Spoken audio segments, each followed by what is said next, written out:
Verse 20. Then Peter, turning around, this is one of my most favorite passages in the whole Bible. Then Peter, turning around, saw the disciple whom Jesus loved following, who had also leaned on his breast at the supper and had said, Lord, who is the one to betray you? And Peter, seeing him, said to Jesus, but Lord, what about this man? And Jesus said to him, if I will that he remain till I come, what is that to you?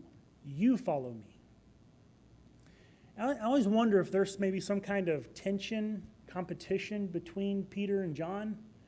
That Jesus just told Peter, the time's going to come that you will be martyred for your faith. And Peter goes, what about him? And Jesus basically just told him, mind your own business. Don't worry about him, you follow me.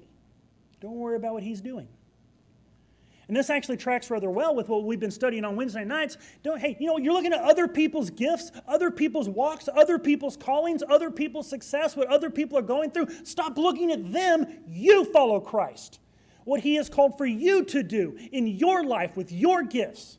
And stop measuring yourself against other people and worried about what other people are doing. Christ has called you to follow him, not to worry about everyone else around you. And whether or not you measure up to them and whether or not it's fair what they're getting versus what you're getting.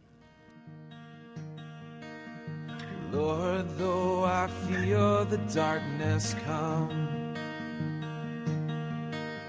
I will not fear. You've ransomed me with blood.